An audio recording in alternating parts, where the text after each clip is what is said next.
اس کے بعد رومیوں نے فیصلہ کیا کہ طاقت کے ایسے کسی بھی کنسنٹریشن کو ہمیشہ کے لیے روکا جائے۔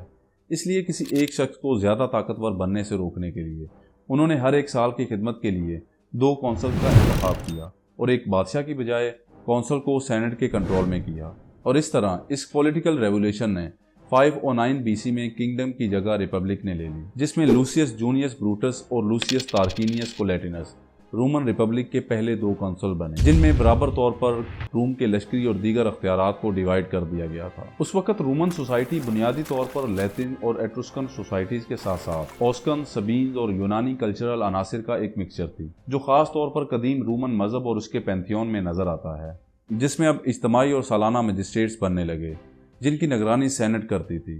لیکن ڈیموکریسی سسٹم ایک انتخابی اولیگارکی تھا، یعنی ڈیموکریسی نہیں بلکہ چند طاقتور خاندانوں کی بڑی تعداد میں سینٹ پر اجارہ داری تھی، جو پیٹریشن کہلائے جاتے تھے، اور اس کے برعکس عام لوگ جنہیں پلیبینز کہا جاتا تھا ان کو حکومتی معاملات میں مداخلت کرنے کی بھی اجازت نہیں تھی، چاہے وہ پیٹریشن کی طرح امیر ہی کیوں نہ ہو۔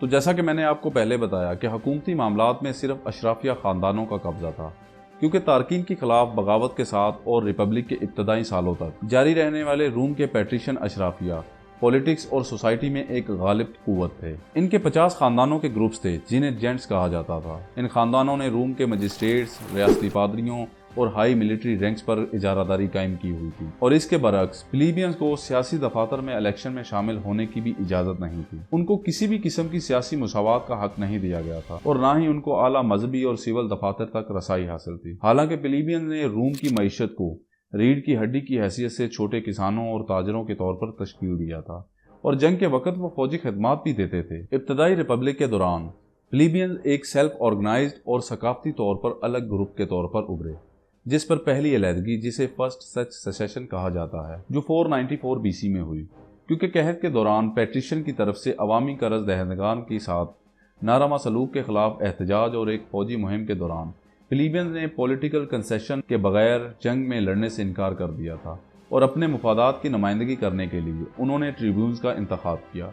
بیرونی خطرے کے دباؤ نے پیٹریشن کو پلیبین ٹریبیونز کے آفس کو تسلیم کرنے پر مجبور کیا۔ اس کے بعد پلیبین ٹریبیونز کو مقدس قرار دیا گیا، اور کسی کو بھی سرسری طور پر اس کی خلاف ورزی پر سزائے موت کا قانون پاس کیا گیا۔ یہ ان کے شخص کی حرمت پر ٹریبیون کی طرف سے سینٹ کے کسی بھی سیاسی عمل کو ویٹو کرنے کی صلاحیت کی بنیاد تھی، لیکن پھر بھی انہیں پہلی علیحدگی کے باوجود مکمل طور پر پولیٹیکل رائٹس نہ دیے گئے تھے۔ اس لیے پلیبز نے اپنے رائٹس کے لیے ایک لمبی سٹرگل جاری رکھی، جس کے نتیجے میں 287 میں انہیں مکمل طور پر پولیٹیکل رائٹس ملے، جسے کنفلکٹ آف دی آرڈر کہا جاتا ہے، اور اس کے بعد روم پر کونسلشپ کے لیے پیٹریشن کے ساتھ ساتھ پلیبینز کو بھی الیکشن میں شامل کیا جانے لگا۔ رومن ریپبلک کا کانسٹیٹیوشن غیر ضابطہ اخلاق اور رسم و رواج کی ایک کلیکشن تھی، جو مختلف تحریری قوانین کے ساتھ ریپبلک کے طریقہ کار کی رہنمائی کرتا تھا۔ یہ کانسٹیٹیوشن رومی بادشاہت سے نکلا اور ریپبلک کے دوران کافی اور نمایاں طور پر تیار ہوا۔ حکومت کے اس نظام نے لوگوں کو پولیٹیکل آفیشلز کو ووٹ دینے کی اجازت دی، اور یہ بہت سی ڈیموکریسیز کی بنیاد ہے جو آج ہم دیکھتے ہیں۔ Roman republic elected officials, laws, constitution اور سینیٹرز کی گورننگ باڈی تھی، جس میں کانسٹیٹیوشنز کو 3 اہم برانچز میں ڈیوائیڈ کیا گیا تھا، جس میں اسمبلیز، سینٹ اور مجسٹریٹ شامل تھے۔ اسمبلیز ایک خود مختار اتھارٹی تھی جن کے پاس کسی بھی قانون کو نافذ کرنے یا اسے ریجیکٹ کرنے، مجسٹریٹ کو سلیکٹ کرنے، جسٹس کا انتظام کرنے اور وار یا پیس کو اناؤنس کرنے کا اختیار تھا۔ ان کو کونسل لیڈ کرتے تھے، جن کو پریزائڈنگ مجسٹریٹ بھی کہا جاتا تھا۔ یہ اسمبلیاں تمام شہریوں کی نمائندگی کرتی تھی۔ چونکہ اسمبلیاں ڈائریکٹلی پبلک کی بنیاد پر چلتی تھی، اس لیے عام شہری اس میں ووٹ ڈالتے تھے۔ اسمبلیز کے کام کو چیک اپ کرنے کے لیے ایگزیکٹو برانچ اور رومن سینٹ اس کی سخت نگرانی کرتے تھے۔ سینٹ ریپبلک میں ایک اہم پولیٹیکل انسٹیٹیوشن تھا، کیونکہ یہ سب سے زیادہ ایکسپیرینس پولیٹیشین کا بورڈ تھا۔ سینٹ کا بنیادی کام فورن اور ملٹری پالیسی کے معاملات میں کونسل کی ایڈوائزری کونسل کے طور پر تھا، لیکن جیسے جیسے رومن ریپبلک میں اضافہ ہوا تو سینٹ نے صوبوں کی ایڈمنسٹریشن کی نگرانی بھی شروع کی، جن میں فارمر کونسل اور پریٹرز حکومت کرتے تھے، جس میں یہ فیصلہ کیا جاتا تھا کہ کون سا مجسٹریٹس کون سے صوبے پر حکومت کرے گا۔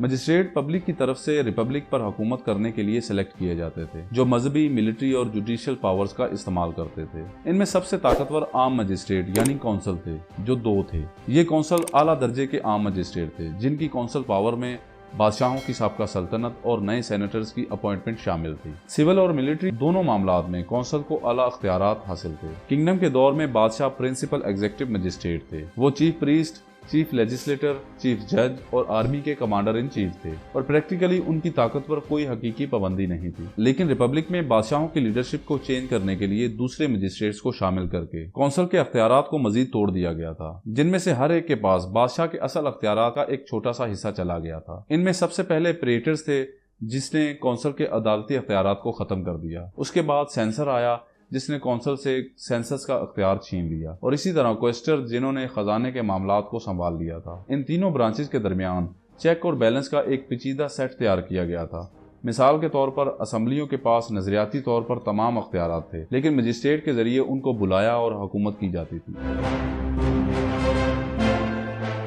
रिपब्लिक के दौर में रूमी इलाके को एक्सटेंसिव एक्सपेंशन से याद किया जाता है, क्योंकि इस पूरे दौर में रूम एक मुस्तकिल जंग की हालत में रहा। उसके पहले दुश्मन उसके पड़ोसी नॉर्थ में लैटिन और एट्रुस्कन के साथ साथ गौल थे। 5वीं सदी कबल मसीह के दौरान रूम ने लैटियम में इलाकाई गलबा हासिल कर लिया था, लेकिन 290 BC में इस उभरते हुए रूम को एक जबरदस्त झटका लगा, जिससे रूम मुकम्मल तौर पर तबाह हो गया, क्योंकि रूमी उस वक्त एक गौली कबीले सिनोन्स के साथ तनाज़े में आए, जो हाल ही में एड्रियाटिक कोस्ट पर आबाद हुए थे। लीवी के मुताबिक सिनोन ने कोलुजियम का मुहासरा किया, जिनको सिनोन्स कमांडर ब्रिनुस लीड कर रहा था। ये शहर एट्रुस्कन सिविलाइजेशन का हिस्सा था, लेकिन एट्रुस्कन पॉलिटिकली डिवाइडेड थे, इसलिए वो कोलुजियम की मदद को ना पहुंचे। कोलुजियम ने रूम से मदद की अपील की, जिस पर रूम ने एक बाअसर पैट्रिशन के 3 बेटों को, जो रूम के सबसे ताकतवर अशराफिया में से एक थे, उनको एम्बेसडर बनाकर भेजा। उन्होंने गौल को कोलुजियम पर हमला करने से रोका और पीस टॉक की ऑफर की। सिनोन ने इसको एक्सेप्ट किया, लेकिन बदले में कोलुजियम जमीन का कुछ हिस्सा मांगा, जिस पर लड़ाई छिड़ गई। रूमी कमांडर इसमें शामिल हो गए।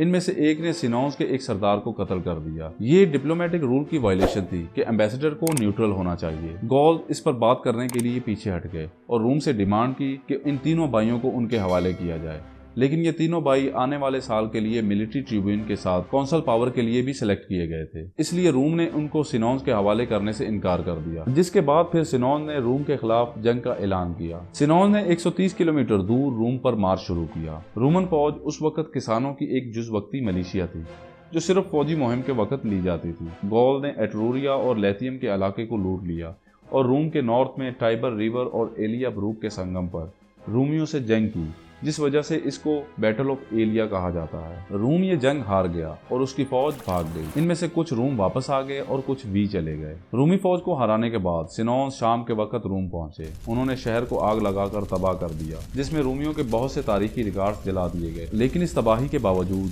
सिनोन रूम पर कब्जा न कर सके, क्योंकि एक Rumi commander Marcus furious Camillus ने भागी हुई फौज को इकट्ठा किया और उनसे दोबारा जंग की, जिस पर रोमियो ने सिनोन्स को शिकस्त दी और उन्होंने तमाम सिनोन्स लश्कर को कत्ल कर दिया। रोमन फौज उस वक्त निस्बतन एक छोटी कुव्वत थी, जिसकी एक्टिविटीज बुनियादी तौर पर छापा मारने और मवेशियों पर कभी कभार झड़पों में लड़ाई लड़ने तक महदूद थी। लेकिन गौस की तरफ से रूम की तबाही उनके लिए एक जिल्लत थी, जिसके बाद उन्होंने अपनी फौज के हुजम को काफी हद तक बढ़ा दिया था और इस अरसे के दौरान बड़े पैमाने पर फौज को अपग्रेड किया गया। और इसके बाद रोमियो ने फिर अपने पड़ोसियों के खिलाफ जंगों का एक लंबा सिलसिला शुरू किया, जिसके नतीजे में वो 290 तक आधे से भी ज्यादा इटली पर कब्जा कर चुके थे, जिसमें एट्रुस्कन, सेमनाइड्स, लेथिन जैसी बड़ी ताकतों को शिकस्त दी गई। 3री सदी के अवाइल तक रूम ने खुद को इटली में एक बड़ी ताकत के तौर पर कायम कर लिया था और ये अतालवी जजीरा नुमा का मुमताज शहर बन चुका था। लेकिन अभी तक वो मेडिटेरेनियन सी की गालिब मिलिट्री पावर्स कार्थेज और यूनानी किंगडम के साथ तसादुम में नहीं आया था। लेकिन 282 में रोमन जंगी जहाज टेरिंटम की बंदरगाह में दाखिल हुए, जिस पर टेरेंटीन्स और लुकेनियंस ने एपिरस के बादशाह पिरहस से फौजी मदद की अपील की। पिरहस सिकंदर आजम का कजन था, जो वेस्टर्न मेडिटेरेनियन में अपने लिए एक सल्तनत बनाने के लिए बेचैन था। उसने टेरेंटीन्स की दरख्वास्त को एक बेहतरीन मौके के तौर पर देखा और अपनी फौज के साथ वो इटली में उतरा और रूम पर चढ़ाई की। लेकिन वो रूम को हराने में कामयाब ना हुआ और वापस एपिरस आ गया और टेरिंटम में एक गैरिसन छोड़ गया। लेकिन 272 में एरगोस की एक जंग में उसकी मौत हो गई जिस वजह से टेरिंटम और लुकेनियन रूम के सामने हथियार डालने पर मजबूर हुए और बाद में रोमियों ने इन दोनों शहरों पर कब्जा कर लिया। इसके बाद 264 में रूम ने कैर्थेज के साथ पहली प्यूनिक जंग शुरू की। इस जंग के आगाज में कैर्थेज मगरबी बहरा रूम की एक गालिब ताकत थी जिसकी एक वसी समुद्री सल्तनत थी, जबकि रूम इटली में तेजी से फैलती हुई ताकत थी जिसके पास एक मजबूत फौज थी लेकिन नेवी ना होने के बराबर थी। रूम ने इस जंग के दौरान ही नेवी को बड़े पैमाने पर अपग्रेड किया और कैर्थेजिनियन पैटर्न पर 400 से ज्यादा शिप्स बनाए जिन पर 1 लाख से भी ज्यादा फौजी सवार हो सकते थे। उसने 241 में कैर्थेज को शिकस्त दी और ट्रीटी ऑफ लुटेशियस की शराइत के मुताबिक कैर्थेज से बहुत ज्यादा कंपनसेशन वसूल किया और सिसिली को रोमन सूबे के तौर पर जम कर लिया। इस कंपनसेशन को पूरा करने के लिए कैर्थेजिनियन जनरल हैनिबल ने आइबेरिया पर हमला करके उसे अपने कब्जे में ले लिया और एल्प्स को क्रॉस करके रूम पर दोबारा चढ़ाई शुरू की, जिस पर 218 में सेकेंड प्यूनिक वार शुरू हुई। इस मुहिम में हैनिबल को इब्तदाई तौर पर काफी कामयाबी हासिल हुई, लेकिन 204 में अफ्रीका में कैर्थेजिनियन वतन पर रोमन के कामयाब हमले ने हैनिबल को वापस आने पर मजबूर किया और उसे फिर 202 में बैटल ऑफ जमा में शिकस्त हुई, जिसके बाद रूम ने उसके समंदर पार और कुछ अफ्रीकी इलाकों को छीन लिया। जब सेकंड प्यूनिक वार खत्म हुई तो पीस एग्रीमेंट में एक ये भी कंडीशन थी कि रूम की इजाजत के बगैर कैर्थेज किसी से भी जंग नहीं लड़ सकता, लेकिन रूम के इत्तेहादी न्यूमीडिया के बादशाह मैसिनिसा ने इसका फायदा उठाते हुए कैर्थेज के इलाके को बार बार छापे और कब्जे के लिए इस्तेमाल किया। कैर्थेज ने मैसिनिसा के खिलाफ एक जनरल हेस्ड्रुबेल की कमांड में एक फौज भेजी, जिस पर रूम में कैर्थेज मुखालिफ धड़ों ने उसके इस गैर कानूनी जवाबी कार्रवाई को बहाना बनाकर उस पर हमला करने पर जोर दिया और इसके बाद 149 में एक बड़ी रूमी फौज नॉर्थ अफ्रीका में यूटिका पर उतरी, जिस पर आखिरी यानी थर्ड प्यूनिक वार शुरू हुई। रूमियों ने इस शहर का काफी अरसे तक मुहासरा किए रखा, जिस पर कैर्थेज ने रूमियों को मुतमिन करने की उम्मीद पर अपने तमाम हथियारों को उनके हवाले कर दिया, लेकिन फिर भी उन्होंने 146 में शहर को मुकम्मल तौर पर तबाह कर दिया और उसकी ज्यादातर आबादी को ज़िबा या गुलाम बना लिया गया था। फतहशुदा कैर्थेजिनियन इलाके को अफ्रीका का रोमन सूबा बना दिया गया, जिसका कैपिटल यूटिका था। इन रियासतों के दरमियान ये 3 जंगें मगरबी बहरा रूम के उस पार जमीन और समंदर दोनों में लड़ी गई, जिसमें दोनों तरफ से बेपनाह मादी और इंसानी नुकसानात शामिल थे। कैर्थेज की हार के बाद रूम के कद में मजीद इजाफा हुआ क्योंकि वो पहली बार किसी गैर मुल्की सल्तनत का कैपिटल बना था। रोमन रिपब्लिक जैसे जैसे नए इलाकों पर कब्जा करती गई तो वो नए सूबों पर मजिस्ट्रेट्स को लगाते गए। रूम में रहते हुए तमाम शहरियों को जबर से महफूज रखा गया था। ये हैबियस कॉर्पस का पेश खैमा था, जिसमें अगर किसी भी मजिस्ट्रेट ने किसी शहरी के खिलाफ रियासत के अख्तियारात इस्तेमाल करने की कोशिश की तो वो शहरी मजिस्ट्रेट के फैसले के खिलाफ ट्रिब्यून में अपील कर सकता था। सिकंदर आजम के बाद यूनानी दुनिया पर उसकी 3 जानशीन सल्तनतों का कब्जा हो गया था, जिसमें मैसिडोनिया, टोलेमिक किंगडम और सेल्यूसिड एम्पायर शामिल थी। लेकिन उस वक्त तक तमाम हेलेनिस्टिक एम्पायर्स और यूनानी शहरी रियासतें क्राइसिस का शिकार हो चुकी थी और ना खत्म होने वाली जंगों से थक चुकी थी और ज्यादातर किराए के फौजियों पर इन्हिसार कर रही थी। दूसरी सदी कबल मसीह के शुरू में कुछ यूनानी रियासतों ने रूम से डिफेंस कॉन्ट्रैक्ट किए ताकि वो बड़ी किंगडम के हमलों से बच सके। इन कॉन्ट्रैक्ट से रूमी यूनानी दुनिया के मामलात में शामिल हो गए थे और इसी दौरान मैसिडोनिया के बादशाह पर्सियस ने यूनान को मुकम्मल तौर पर फतह करने के लिए जंग का आगाज किया। अपने यूनानी इत्तेहादियों को एक बड़े नए खतरे से बचाने के लिए रूम ने मैसिडोनिया के खिलाफ दोबारा थर्ड मैसिडोनियन वार का आगाज किया।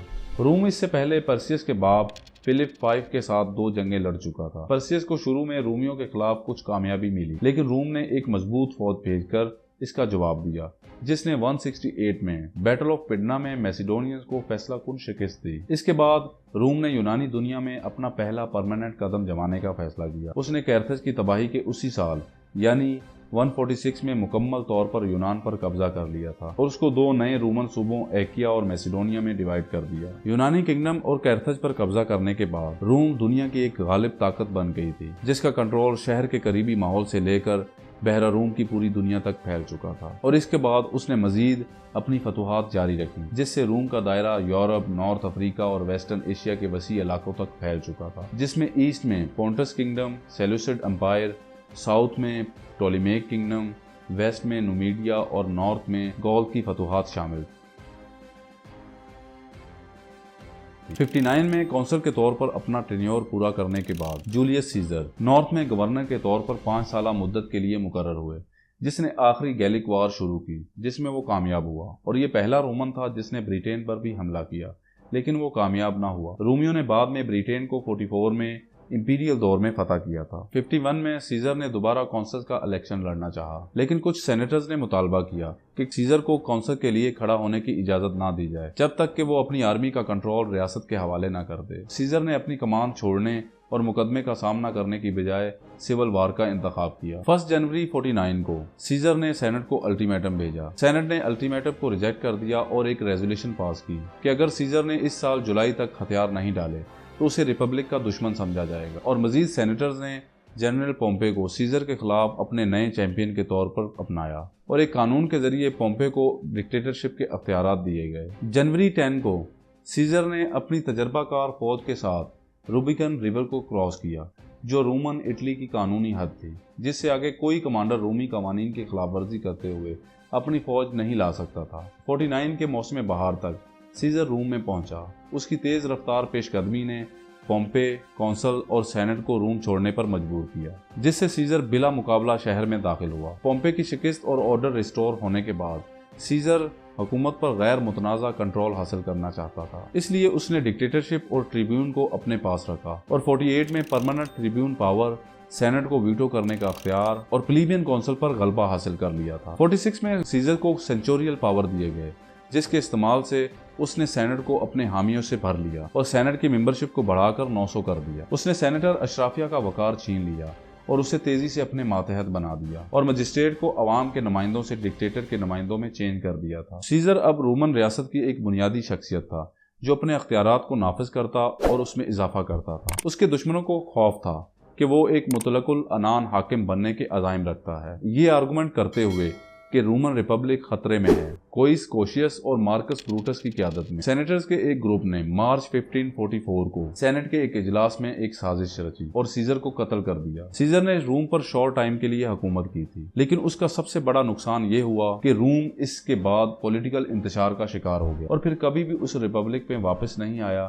جس نے روم کو ایک گریٹ پاور بننے میں مدد کی تھی۔ اس کے علاوہ بھی رومن ریپبلک کے کرائسس، پولیٹیکل انسٹیبلٹی اور سوشل انریسٹ کا تقریباً 134 سے 44 BC تک کا ایک لمبا عرصہ تھا۔ کرائسس کی وجوہات کئی دہائیوں کے دوران بدلتی رہی، جن میں غلامی کی شکلیں، انٹرنل اور ایکسٹرنل جنگیں، بے تحاشا بدعنوانی، لینڈ ریفارم، عبرتناک نئی سزاؤں کی انوینشن اور یہاں تک کہ رومن آرمی کے سٹرکچر میں چینجنگ، جو رومن ریپبلک کے خاتمے اور سلطنت کے آنے کی وجہ بنی۔ اس کے بعد اوکٹیوین، جو سیزر کا گود لیا بیٹا تھا، اس نے سیزر کے تمام اختیارات کو لے لیا اور آفیشلی طور پر روم کا پہلا شہنشاہ بنا، جسے آگسٹس کا خطاب دیا گیا، اور اس طرح 500 سالوں تک قائم رہنے والی گریٹ رومن ریپبلک 27 BC میں اپنے اختتام کو پہنچی۔